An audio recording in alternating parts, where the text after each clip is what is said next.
കള്ളക്കടൽ നിന്നിപ്പം നമ്മൾ പറയുന്ന ആ പ്രതിഭാസം പുതിയതാണ് എന്നും പറയരുത്. കാരണം അത് പുതിയതല്ല. 1984 ഇതാദ്യം റിപ്പോർട്ട് ചെയ്തിട്ടുള്ളത്. അത് തീർത്തും കള്ളനല്ല. കാരണം എല്ലാ വർഷവും വരുന്നതാണ്. പഴയ കാലത്തും ഇപ്പോഴും തീരദേശവാസികൾ ഇതിനെ ഒരു ഉത്സവമായിട്ടാണ് കണ്ടുകൊണ്ടിരുന്നത്. ഉപദ്രവകാരിയായി ഇപ്പം. കാരണം എന്ന് പറഞ്ഞാൽ ബീച്ചില്ലാത്തൊരവസ്ഥയിലോട്ട് നമ്മൾ മാറി. അങ്ങനെ വന്നപ്പം ബീച്ചില്ലാത്തതും അല്ലെ ബീച്ച് വളരെ കുറഞ്ഞ തീരങ്ങൾ നമുക്ക് ധാരാളമായി. അല്ല, അതുകൊണ്ടാണ് ജനങ്ങൾക്കൊരു ഭീതി ഉണ്ടായത്. അതുകൊണ്ടാണ് ഇപ്പം അത്. കാരണം ഇത് കടൽ പറ്റി മറികടന്നങ്ങ് ചെല്ലും. അല്പം ബീച്ചുള്ളിടത്തും ഇതുപോലെ തന്നെ മറികടന്നപ്പുറത്ത് ചെല്ലും. അപ്പോൾ അത് ആൾക്കാർക്ക് ഭീതി ഉണ്ടാക്കുന്ന ഒരവസ്ഥയിലോട്ട് മാറി. ബീച്ചുണ്ടെങ്കിൽ ഇത്തരത്തിലുള്ള നാച്ചുറൽ എക്കോസിസ്റ്റം ബേസ്ഡ് സൊല്യൂഷൻസിലോട്ട് നമുക്ക് പോകാൻ പറ്റുള്ളൂ.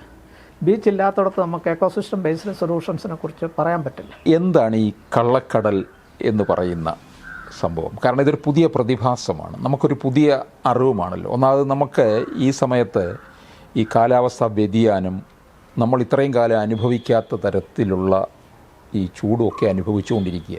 അതിൻ്റെയൊക്കെ ഒരു പ്രതിഫലനമാണോ എന്ന് നമുക്ക് തീർത്തും പറയാൻ പറ്റില്ല.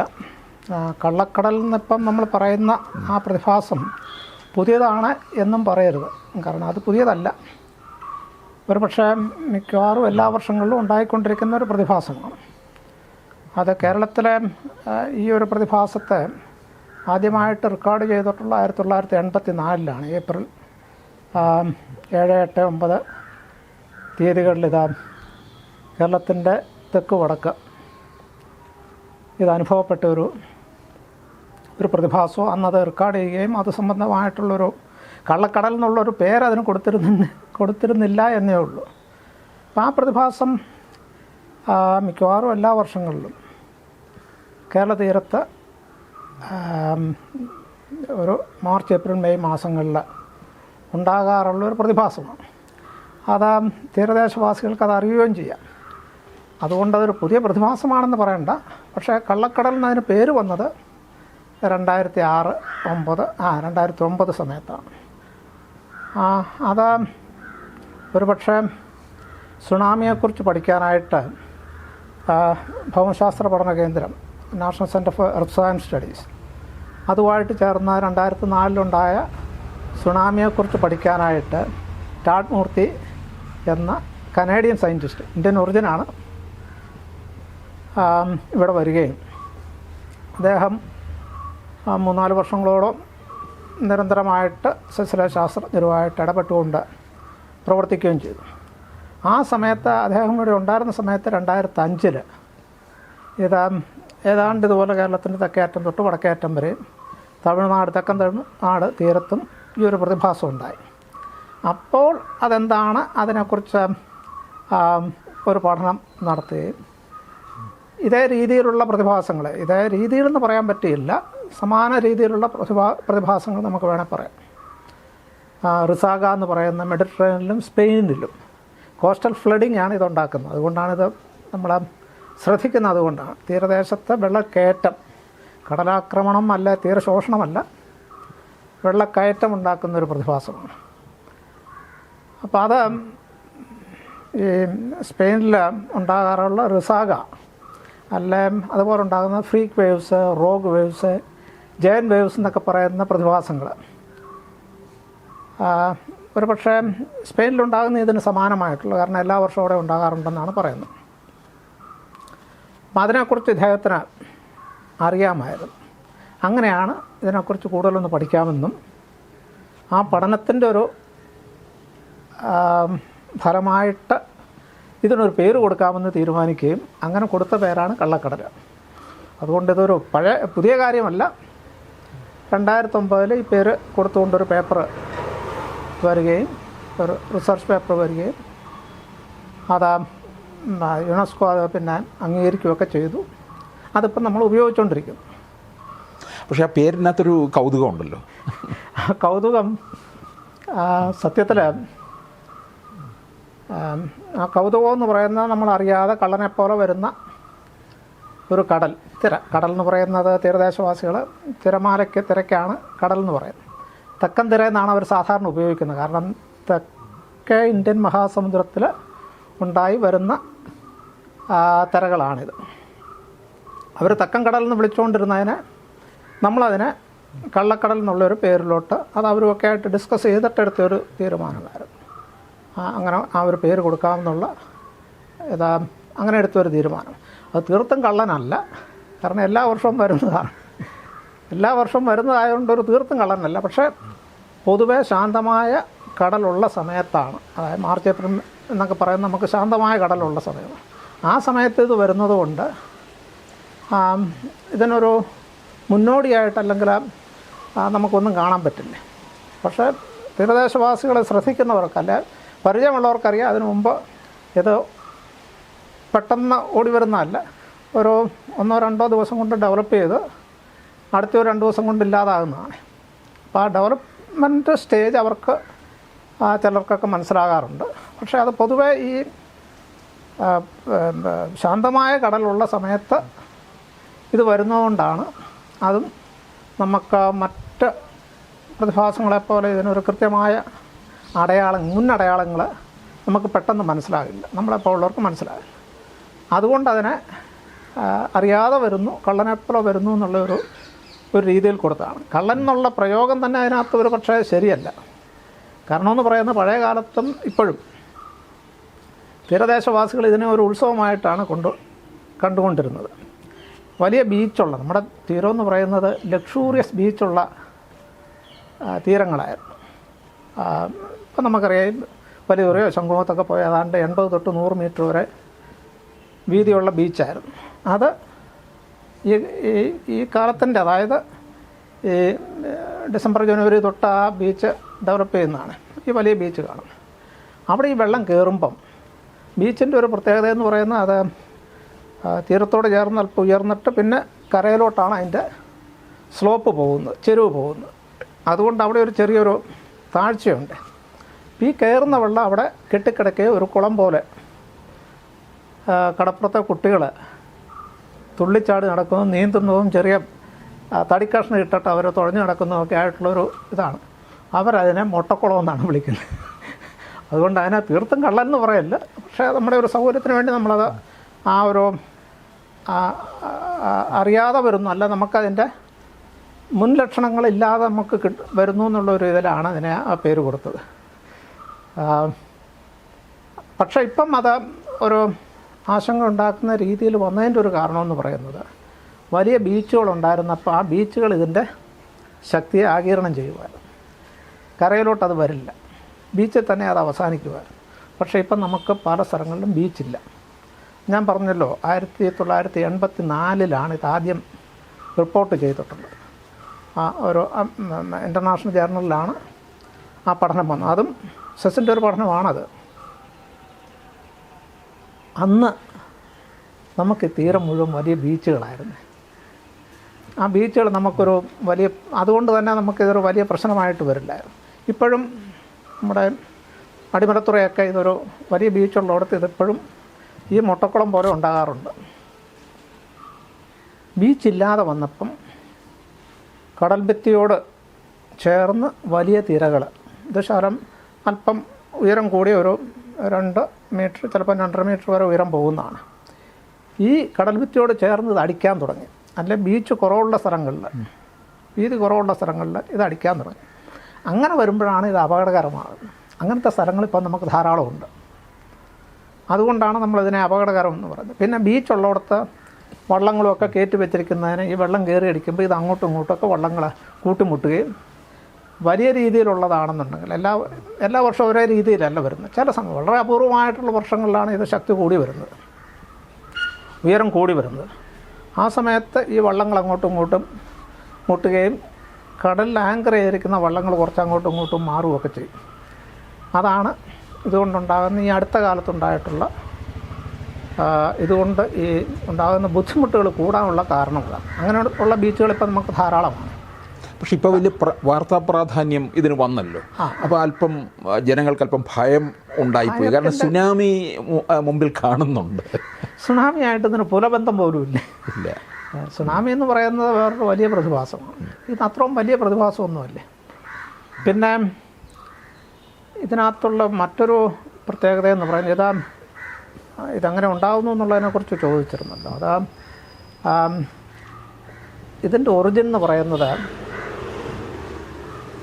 അങ്ങ് മാറി അങ്ങ് ദൂരെ ഏതാണ്ട് 10,000 അതിലധികമോ കിലോമീറ്റർ ദൂരെ ഉണ്ടാകുന്ന വെതർ ഇവൻസ് ഉണ്ട്, മീറ്റോളജിക്കൽ ഇവൻസ് ഉണ്ട്, കാലാവസ്ഥ പ്രതിഭാസങ്ങളുണ്ട്. ആ പ്രതിഭാസങ്ങൾ അത് ചിലപ്പോൾ ആസ്ട്രേലിയയുടെ എവിടെയായിരിക്കും, അല്ലെങ്കിൽ ന്യൂസിലൻഡിൻ്റെ എവിടെയായിരിക്കും, ചില സമയത്ത് അതിലും താഴെ പോകാം. അവിടെ ഉണ്ടാകുന്ന കാലാവസ്ഥാ പ്രതിഭാസങ്ങൾ, സ്റ്റോം സർജസ് അല്ല ചുഴലിക്കാറ്റുകൾ പോലെയുള്ള അല്ല വലിയ ഡിപ്രഷൻ പോലെയുള്ള അവിടെ ഉണ്ടാകുന്ന ഒറിജിനേറ്റ് ചെയ്യുന്ന അവിടെ ഉണ്ടാകുന്ന തിരകളാണ് നമ്മുടെ അറേബ്യൻ സീയിലോട്ട് അല്ലെ വടക്കേ ഇന്ത്യൻ സമുദ്രത്തിലോട്ട് അത് യാത്ര ചെയ്തു വരിക. ഈ കഴിഞ്ഞ പ്രാവശ്യം രണ്ടും ഉണ്ടായത് ഇൻകോയ്സുകാർ എന്ന് ഞാൻ അറിഞ്ഞത് അത് അറ്റ്ലാന്റിക്കിലുണ്ടായിട്ട് ഇന്ത്യൻ ഓഷ്യനിലോട്ട് കയറി വന്നതാണെന്നാണ് ഇപ്പം മാർച്ച് 24 ഒരെണ്ണം റിപ്പോർട്ട് ചെയ്തിരുന്നു. മാർച്ച് 31 മറ്റോ ഡേറ്റ് എനിക്ക് ഓർമ്മയില്ല. ഈ കഴിഞ്ഞ പ്രാവശ്യം മാർച്ച് 31 ആണെന്ന് എനിക്ക് തോന്നുന്നു. പിന്നെ ഇപ്പോഴും ഉണ്ട്, അറ്റ്ലാന്റിക് സമുദ്രത്തിലുണ്ടായി അവിടുന്ന് വളഞ്ഞു വന്ന അല്ല ഇന്ത്യൻ ഓഷ്യനിൽ പ്രവേശിച്ച് വന്നതാണെന്നാണ് അവരുടെ പഠനത്തിൽ കണ്ടിരുന്നത്. അപ്പം അവിടെ ഉണ്ടാകുന്ന ഇത് ഈ കിലോമീറ്ററുകൾ താണ്ടുമ്പം ഇതിൽ ആവൃത്തി കൂടിയ, അതായത് അല്ലെങ്കിൽ കാലയളവ് ആവൃത്തി കൂടിയെന്നുള്ളതിനേക്കാൾ കൂടുതൽ അത് ശരിയാണ്, കാലയളവ് വേവ് പീരീഡ് കുറഞ്ഞ തിരകൾ ഫിൽറ്റർ ചെയ്യപ്പെടും, ബാക്കിയുള്ളതാണ് ഇങ്ങോട്ട് വരുന്നത്. അപ്പം സ്വെൽ വേവ്സ് നമ്മൾ പറയുന്നതാണ്. തിരകളെന്ന് പറയുമ്പം സാധാരണ 2 തരത്തിലുള്ളതാണ്. അത് ഒറിജിനേറ്റ് ചെയ്യുന്ന, അത് കാറ്റാണല്ലോ ഇത് തിരകളെ ഉണ്ടാക്കുന്നത്, ഒറിജിനേറ്റ് ചെയ്യുന്ന ഭാഗത്തുണ്ടാകുന്ന തിരകളിനെ സീ വേവ്സ് എന്നാണ് പറയുന്നത്. അത് കാവേറ്റിക്കായിരിക്കും, ഒരു ചട്ടക്കൂടോ അല്ലെങ്കിൽ ഒരു കൃത്യ രൂപമോ ഒന്നും കാണില്ല. മൺസൂൺ കാലവർഷകാലത്തെ നമുക്ക് കിട്ടുന്ന വേവ്സ് എന്ന് പറയുന്നത് സീ വേവ്സാണ്. അതേസമയം സ്വെൽ വേവ്സ് എന്ന് പറയുന്നത് കുറച്ചുകൂടെ കൃത്യമായിട്ടുള്ള രൂപമുള്ള, അതൊരു കൃത്യമായ ചട്ടക്കൂട് നമുക്ക് തോന്നുന്ന തരത്തിലുള്ള തിരകളാണ്. നമ്മൾ സാധാരണ വരയ്ക്കുന്ന തിരകളുണ്ട്, ഏതാണ്ട് അതിൻ്റെ രൂപത്തിൽ വരുന്ന തിരകളാണ് ഈ സ്വെൽ വേവ്സ് എന്ന് പറയുന്നത്. അത് സാധാരണ അകലെ രൂപം കൊണ്ടിട്ട് കുറച്ചേറെ ദൂരം യാത്ര ചെയ്ത് വരുന്നതാണ്. ഈ ഞാൻ പറഞ്ഞ ഈ മാർച്ച് ഏപ്രിൽ മെയ് മാസങ്ങളിൽ സാധാരണ നമുക്ക് കിട്ടുന്ന തിരയുടെ പീരീഡ് എന്ന് പറയുന്നത്, ഇടവേള എന്ന് പറയുന്നത് ഒരു 10 തൊട്ട് 14 സെക്കൻഡ് വരെയാണ്. ഉയരം കുറഞ്ഞതുമായിരിക്കും. കാലവർഷകാലത്ത് കിട്ടുന്ന ഏതാണ്ട് 6 തൊട്ട് 10 വരെ സെക്കൻഡ് ഉള്ളതാണ്. അതായത് കൂടുതൽ, 1 സെക്കൻഡിൽ കൂടുതൽ വരുന്നതാണ്. ഉയരം കൂടിയതുമായിരിക്കും. ഇത് ഉയരം കുറഞ്ഞ 1 സെക്കൻഡിൽ കുറച്ച് ഒരു 10 തൊട്ട് 14 സെക്കൻഡ് വരെയുള്ള തിരകളാണ് സാധാരണ ആ സമയത്തുണ്ട്. പക്ഷേ ഇത് ഒരു 15 തൊട്ട് 22 സെക്കൻഡ് വരെ പീരീഡുള്ള തിരമാലകളാണ്. എന്ന് പറഞ്ഞാൽ അതിൻ്റെ തിരയുടെ ദൈർഘ്യം വളരെ കൂടുതലായിരിക്കും. അതിങ്ങനെ വന്ന് നമ്മുടെ ഈ തീരത്തോടടുക്കുമ്പം ഇതിൻ്റെ ലെങ്ത് കുറയുകയും ഉയരം കൂടുകയും ചെയ്യും. ഷോളിംഗ് എന്നാണ് ആ പ്രോസസ്സിന് പറയുന്നത്. ആ പ്രോസസ്സിൽ ഉയരം കൂടി ഇതിങ്ങോട്ട് വന്ന് കരയിൽ അടിക്കുകയാണ്. അപ്പം ഇതുപോലെ വേവ് ലെങ്ത് കൂടിയ തിരകൾ അതൊരിക്കലും നമ്മുടെ കരയെടുത്ത് കളയില്ല. അതേസമയം കുറച്ച് മണൽ കൊണ്ടുവരികയും അതുപോലെ തന്നെ വെള്ളം കയറാനായിട്ടുള്ള സാഹചര്യം, വെള്ളക്കയറ്റത്തിനുള്ള സാഹചര്യം ഉണ്ടാക്കുകയാണ് ചെയ്യുന്നത്. അപ്പോൾ ഇതൊരു ഉപദ്രവകാരി അല്ലല്ലേ? ഉപദ്രവകാരിയായി ഇപ്പം. കാരണം എന്ന് പറഞ്ഞാൽ ബീച്ചില്ലാത്തൊരവസ്ഥയിലോട്ട് നമ്മൾ മാറി. അങ്ങനെ വന്നപ്പം ബീച്ചില്ലാത്തതും അല്ലെ ബീച്ച് വളരെ കുറഞ്ഞ തീരങ്ങൾ നമുക്ക് ധാരാളമായി. അല്ല, അതുകൊണ്ടാണ് ജനങ്ങൾക്കൊരു ഭീതി ഉണ്ടായത്. അതുകൊണ്ടാണ് ഇപ്പം അത്. കാരണം ഇത് കടൽ പറ്റി മറികടന്നങ്ങ് ചെല്ലും. അല്പം ബീച്ചുള്ളിടത്തും ഇതുപോലെ തന്നെ മറികടന്ന് അപ്പുറത്ത് ചെല്ലും. അപ്പോൾ അത് ആൾക്കാർക്ക് ഭീതി ഉണ്ടാക്കുന്ന ഒരവസ്ഥയിലോട്ട് മാറി. അപ്പം അതൊരു സത്യം പറഞ്ഞാൽ ഇതിന് വേറൊരു പ്രത്യേകതയുണ്ട്. ഇത് ഗ്രൂപ്പുകളായിട്ടാണ് വരുന്നത്.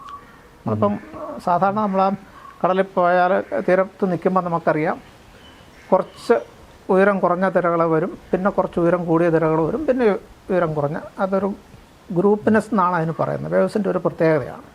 ഇതിനത് വളരെ കൂടുതലായിരിക്കും. ആ ഗ്രൂപ്പിനെസ് വളരെ കൂടുതലായിരിക്കും. 5 or 6 വേവ്സ് ഉയരമുള്ള വേവ്സ് തുടർച്ചയായിട്ട് വരികയും പിന്നെ ഉയരമില്ലാത്ത വേവ്സ് വരികയും പിന്നെ ഇത് വരികയും ചെയ്യുന്നു. ഇതൊരു 2 or 3 ദിവസം കൊണ്ട് തീരുവേ, വന്നങ്ങ് പോയി ഇതിൻ്റെ. അപ്പം അതുകൊണ്ട് തന്നെ സത്യം പറഞ്ഞാൽ നമ്മൾ കടലിൽ പോകരുന്ന ഒരു വാണിംഗ് കൊടുക്കുന്നത് കുറച്ചുകൂടെ സൂക്ഷിച്ച് വേണം.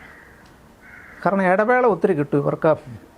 കടലിൽ പോയവർക്കിപ്പം ഹാർബറിൽ കയറാനാണെങ്കിലും അല്ല ബീച്ച് ലാൻഡിങ്ങിനാണേലും ഉയരം കുറഞ്ഞ തിരകളുള്ള സമയം ഇവർക്ക് ഒത്തിരി കിട്ടും. അത് നോക്കി അവർ കയറുന്നത്, അല്ലാതെ അവർ സാധാരണ ഈ കള്ളക്കടലെന്നും പറഞ്ഞുകൊണ്ട് അവർ കരയിലിരിക്കില്ല. ഇടവേളകൾ, അതായത് ഉയരം കുറഞ്ഞ തിരകളുള്ള പീരീഡ് അവർക്കൊരു കുറച്ച് കൂടുതൽ കിട്ടുവേ. അപ്പോൾ അത് നോക്കിയിട്ട് അവർ കരയിലോട്ട് കയറുന്ന ഒരു രീതിയാണ് പഴയ കാലത്ത് ബീച്ച് ലാൻഡിങ് ഉണ്ടായിരുന്നപ്പം ചെയ്തുകൊണ്ടിരുന്നത്. അപ്പോൾ ഇത് ഒരു ദിവസം കൊണ്ടങ്ങ് അവസാനിക്കുമോ അതോ പല നാളുകളോ? ഒരു 3 ദിവസം, അല്ല പരമാവധി 4 ദിവസം.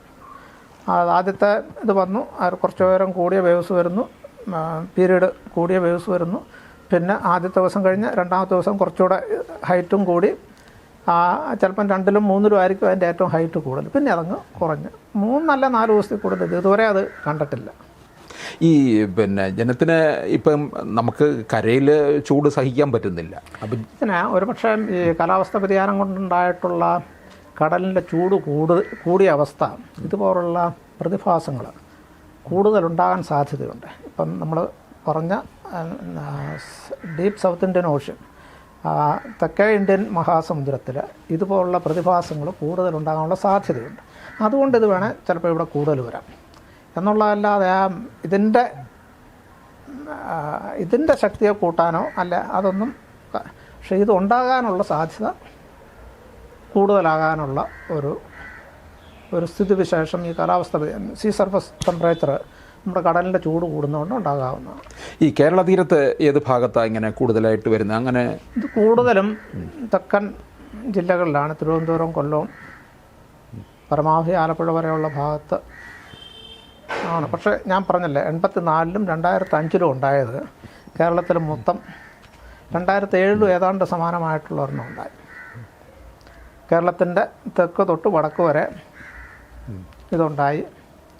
1984 കോഴിക്കോട് വലിയ തരത്തിലുള്ളൊരു ഈ വെള്ളക്കയറ്റത്തിൻ്റെ കൂട്ടത്തിൽ മീനും കയറിയായിരുന്നു. ഏതോ ഒരു ഷോൾ അതിൻ്റെ അടുത്ത് ആ സമയത്തൂടെ പോയിരുന്നു. ആ മീനൂടെ ആ സമയത്തെ പേപ്പറുകൾ നോക്കിയാൽ കാണാം. ഈ ഏപ്രിൽ 7, 8, 9 1984 നോക്കിയാൽ കാണാം. ആ സമയത്ത് റിപ്പോർട്ടഡായിരുന്നു. തിരുവനന്തപുരത്തും ഉണ്ട്. മീൻ കയറിയില്ലെങ്കിലും ഈ മുട്ടക്കടൽ എന്ന് പറയുന്ന രീതി വലിയ രീതിയിലന്ന് മുട്ടക്കടൽ ഉണ്ടാകുകയും അന്നും ഈ എസ്പെഷ്യലി നമ്മുടെ അടിമലത്തുറ ഭാഗത്ത് വലിയ വെള്ളക്കെട്ടുണ്ടായിരുന്നു. അങ്ങനെ വെള്ളക്കെട്ടുണ്ടാകാനായിട്ടുള്ള ഒരു സാധ്യത അന്ന് ഉണ്ടായിരുന്നു. അത് അല്ലെങ്കിൽ അത് സാധാരണ ഈ ഒരു കന്യാകുമാരി ജില്ലയും കാണും, തിരുവനന്തപുരം ജില്ലയും കാണും, കൊല്ലം ജില്ലയും. കാരണം തെക്ക് ഭാഗത്ത് കൂടുതലുള്ള തെക്കൻ ഭാഗത്തു നിന്ന് വരുന്ന കടൽ, ആ തെക്കൻ കടൽ ആദ്യം കയറുന്ന സ്ഥലം ഇതായതുകൊണ്ടാണ് ഇവിടെ കൂടുതൽ വരുന്നത്. ഈ തീരദേശവാസികൾക്കിത് കൃത്യമാണല്ലേ, ഇത് ഉണ്ടാകും, എപ്പോൾ ഉണ്ടാകും എന്നുള്ള അവർക്ക് കൃത്യതയില്ല. ഇന്ന ദിവസം ഉണ്ടാകും എന്നുള്ള കൃത്യം, പക്ഷെ ഉണ്ടാകും എന്നുള്ളത് അറിയാം അവർക്ക്. മിക്കവാറും വർഷങ്ങളിൽ ഏതാണ്ട് എല്ലാ വർഷവും തന്നെ ഇത് ഉണ്ടാകാറുണ്ട്. പക്ഷേ അതിൻ്റെ ശക്തി എല്ലാ വർഷവും ഒരുപോലെ ആയിരിക്കണമെന്നില്ല. നമുക്ക് കാലവർഷം എല്ലാ വർഷവും ഒരുപോലെ ആയിരിക്കില്ലല്ലോ എന്ന് പറഞ്ഞ പോലുള്ളതാണ്. ഉണ്ടാകുമെന്നറിയാം അവർക്ക്, പക്ഷേ എന്നുണ്ടാകുമെന്ന് കൃത്യമായിട്ട് അവർക്ക് പറയാൻ സാധിക്കാറില്ല. ചിലപ്പം ഒരു ദിവസം ഒക്കെ മുമ്പ് അവർക്കത് വാച്ച് ചെയ്യുന്നവർക്ക് അറിയാൻ പറ്റും. ഇത് മറ്റ് ഇടങ്ങളിലും ഒക്കെ ഉണ്ടാകാറുണ്ടല്ലേ, നമ്മുടെ സംസ്ഥാനം വിട്ടങ്ങോട്ട് നോക്കിക്കഴിഞ്ഞാൽ? കാരണം ഏറ്റവും തെക്കേ സൈഡിലാണ് ഇത് ഉണ്ടാകുന്നത്. അതും അറേബ്യൻ സൈഡ് സൈഡിൽ മറ്റിടത്തൊക്കെ ഉണ്ടാകാറുണ്ട്, പക്ഷേ ഇത്രയും ഇതായിട്ടുണ്ടാകാറില്ല. പിന്നെ അവിടെയൊക്കെ ബീച്ച് കൂടുതലുണ്ട്. ഇപ്പോൾ ഉണ്ടായാലും നമ്മളത് ശ്രദ്ധിക്കില്ല. ഇപ്പം നമ്മളത് ശ്രദ്ധിക്കുന്നതെന്ന് പറഞ്ഞാൽ ബീച്ചില്ലാതെ ഒരവസ്ഥ വന്നു കഴിഞ്ഞപ്പോഴാണ്. റിസാഗ എന്ന് പറയുന്ന ഒരു ഫിനോമിനൻ, ഒരു പ്രതിഭാസം സ്പാനിഷ് ബീച്ചുകളിൽ എല്ലാ വർഷവും ഉണ്ടാകാറുണ്ടെന്നാണ് പറയുന്നത്. അല്ലെങ്കിൽ അതൊരു ഇപ്പം പറയുന്ന പോലെ പേടിക്കേണ്ട ഒരു കാര്യമില്ല. പക്ഷെ നമ്മൾ ജാഗ്രത വേണം, സൂക്ഷിക്കണം. പ്രത്യേകിച്ചും കടൽഭിത്തി തീരങ്ങൾ, ബീച്ച് വീതി കുറഞ്ഞ തീരങ്ങൾ, അവിടെയൊക്കെ നമ്മൾ സൂക്ഷിക്കണം. അതുപോലെ ബീച്ച് കടലിൽ പോകുന്നവർ അവർക്കിത് അറിയാവേ, അതുകൊണ്ട് അവരതൊരു കാലവർഷക്കാലത്താണെങ്കിൽ അവർക്ക് പോകാൻ പറ്റില്ല. ഇതവർക്ക് പോകാവുന്നതാണ് സ്കില്ലുള്ളവർക്ക്. തിരുവനന്തപുരം, കൊല്ലം ജില്ലയിലുള്ളവർക്ക്, കന്യാകുമാരി ജില്ലയിലുള്ളവരുടെ സ്കില്ല് ഈ തരത്തിലുള്ള തിരമാലകളെ നേരിടാൻ മാത്രം ഇതാണ്. പക്ഷേ വടക്കൻ കേരളത്തിലുള്ളവർക്ക് ഈ സ്കില്ലില്ല. നമ്മളിവിടെ ചാളത്തോട് ഉപയോഗിക്കുന്നില്ല, അത് വടക്കോട്ട് പോയാൽ ഇല്ല. ചാളത്തോട് ഉപയോഗിക്കുന്ന ഈ ഹൈ വേവ്സിനെ, ബ്രേക്കേഴ്സിനെ മാനേജ് ചെയ്യാൻ വേണ്ടിയാണ് അവർ ഉപയോഗിക്കുന്നത്. ആ സ്കില്ല് ഇവർക്കുണ്ട്. അപ്പോൾ ഇവർക്കത് ഒരു നല്ല ശതമാനം മാനേജ് ചെയ്യാൻ പറ്റും. ഈ നമ്മൾ സുനാമി വന്നപ്പോൾ ഈ കണ്ടൽക്കാടുകളെ കുറിച്ചൊക്കെ പറഞ്ഞു. ഈ കണ്ടൽക്കാടുകൾ ഇതിനകത്ത് എന്തെങ്കിലും ഒരു കണ്ടൽക്കാടുകൾ നമ്മുടെ കേരള തീരത്ത്, മണൽ തീരത്ത് ഇല്ലല്ലോ. അതുമായിട്ട് നമ്മളിതിനെ ബന്ധപ്പെടുത്തേണ്ട കാര്യമല്ല. കണ്ടൽക്കാടുകളുണ്ടെങ്കിൽ, വലിയ ബീച്ചുണ്ടെങ്കിൽ, നമ്മളിവിടെ പറയുന്നത് ഇതിൻ്റെ ഒരു പ്രൊട്ടക്ഷൻ അല്ല, ഇതിൻ്റെ ഒരു ഡിഫൻസ് എന്ന് പറയുന്നത് വലിയ ബീച്ചുകളും സാൻഡ് ഡ്യൂൺസാണ്, മണൽ കൂനകളാണ്. മണൽ കൂനകളും വലിയ ബീച്ചും ഉണ്ടെങ്കിൽ ഇതിൻ്റെ ഇമ്പാക്റ്റ് അത്ര വലുതായിട്ടുണ്ടാകില്ല. നമുക്ക് കണ്ടൽക്കാടുകൾ ഉണ്ടാകുന്ന ഒരു തീരമല്ല കേരളത്തിൻ്റെ തീരം. ഒന്ന് മണൽ തീരമാണ്. മണൽ തീരത്ത് കണ്ടലിന് പറ്റിയ സോയിലല്ല. അതുപോലെ തന്നെ ഹൈ എനർജി കോസ്റ്റാണ്. ഇത് രണ്ടും കൂടി ആകുമ്പം കണ്ടൽക്കാടുകൾ നമ്മുടെ മണൽ തീരമുള്ള കേരള തീരത്ത് വളരാൻ നമുക്കുള്ള കണ്ടൽക്കാടുകൾ മുഴുവൻ അകത്താണ്, കായലുകൾക്കകത്താണ്. എവിടെ നോക്കിയാലും ബീച്ചിലുണ്ട്. നമ്മളിപ്പം ഇവിടെ പോയാൽ വടക്കോട്ട് പുതുവൈപ്പിൽ പോയാലും ബീച്ചിലുണ്ട്. കാരണം എന്ന് പറഞ്ഞാൽ അവിടെ വലിയ ബീച്ചാണ്. അപ്പോൾ അതിൻ്റെ കരപ്രദേശത്ത് ഒത്തിരി സിൽറ്റുണ്ട്, അതുകൊണ്ട് അവിടെ ഉണ്ടാകുന്നു. അത് കടലിനോട് ചേർന്നല്ല. ഇത് വർഷത്തിൽ ഒരു സമയത്ത് മാത്രമേ ഉണ്ടാകാറുള്ളൂ. സാധാരണ ഇതിപ്പം ഈ മാർച്ച്, ഏപ്രിൽ, മെയ് അല്ലെങ്കിൽ ഏപ്രിൽ, മെയ് മാസങ്ങളിൽ കടൽ പൊതുവെ ശാന്തമായിരിക്കുമ്പം വരുമ്പോഴാണ് ഇതിനൊരു പ്രസക്തി ഉണ്ടാകുന്നത്. അല്ല, ഇതിന് പ്രസക്തി ഇല്ല, അറിയത്തില്ല. ഇത് തെക്കൻ ഭാഗത്ത് നിന്ന് ഇതുപോലുള്ള ലോങ് പീരീഡ് സ്വെൽസ് അല്ലെങ്കിലും ഉണ്ടാകുന്നുണ്ട്. പക്ഷേ ഈ തരത്തിലുള്ള ഒരു ഫീലിംഗ് നമുക്ക് കിട്ടാറില്ല. ഇതിനെക്കുറിച്ച് ജാഗ്രത ഉണ്ടാകുക. പിന്നെ നമ്മുടെ ബീച്ചുകൾ നമ്മൾ സംരക്ഷിക്കുക. ബീച്ചിനെ നമ്മൾ നിലനിർത്താതെ നമ്മുടെ തീരം നമുക്ക് സുരക്ഷിതമായിട്ട് മുന്നോട്ട് കൊണ്ടുപോകാൻ പറ്റില്ല. നമ്മുടെ ബീച്ചുകളെ നമ്മുടെ ഇടപെടലുകൾ കാരണം തന്നെ ബീച്ച് ഒത്തിരി നമ്മൾ നഷ്ടപ്പെടുത്തി കഴിഞ്ഞു. ഇനിയുള്ള ബീച്ച് നഷ്ടപ്പെടുത്താതിരിക്കുക. കഴിയുന്നിടത്തോളം ബീച്ചുകളെ നമുക്ക് എവിടെയൊക്കെ തിരിച്ചു കൊണ്ടുവരാമോ അവിടെയൊക്കെ ബീച്ചിനെ തിരിച്ചു കൊണ്ടുവരാൻ ശ്രമിക്കുക. അപ്പം കടലാക്രമണത്തിൻ്റെ ഇഷ്യൂവും ഈ കള്ളക്കടലിൻ്റെ ഇഷ്യൂവും ഒക്കെ അതിനൊക്കെ ഒരു പ്രതിരോധവും നമ്മുടെ ആ ഒരു അപായശങ്ക എന്ന് പറയുന്നത് ഇല്ലാതാക്കാനും പറ്റും. അതുപോലെ സാൻഡ് ഡ്യൂൺസ് നമുക്കിപ്പോൾ ഇല്ലാതായി. മണൽക്കൂനകൾ കേരള തീരത്ത് പല സ്ഥലത്തും ഉണ്ടായിരുന്നു, ഇപ്പോൾ ഇല്ലാതായി. അതിനെ എവിടെയൊക്കെ നമുക്ക് പുനർനിർമ്മിക്കാൻ പറ്റുക, ആ സാൻഡ് ഡ്യൂൺസിൻ്റെ അതിനൊരു വെജിറ്റേഷൻ ഉണ്ട്. ആ വെജിറ്റേഷൻ എങ്ങനെ നമുക്ക് നിലനിർത്താൻ പറ്റുക. ബീച്ചുണ്ടെങ്കിൽ ഇത്തരത്തിലുള്ള നാച്ചുറൽ എക്കോസിസ്റ്റം ബേസ്ഡ് സൊല്യൂഷൻസിലോട്ട് നമുക്ക് പോകാൻ പറ്റുള്ളൂ. ബീച്ചില്ലാത്തടത്ത് നമുക്ക് എക്കോസിസ്റ്റം ബേസ്ഡ് സൊല്യൂഷൻസിനെ കുറിച്ച് പറയാൻ പറ്റില്ല. അപ്പം നമ്മുടെ ബീച്ചിനെ നിലനിർത്തുക, അങ്ങനെ നമ്മുടെ തീരത്തെ സംരക്ഷിക്കുക, തീരദേശവാസികളെ സംരക്ഷിക്കുക.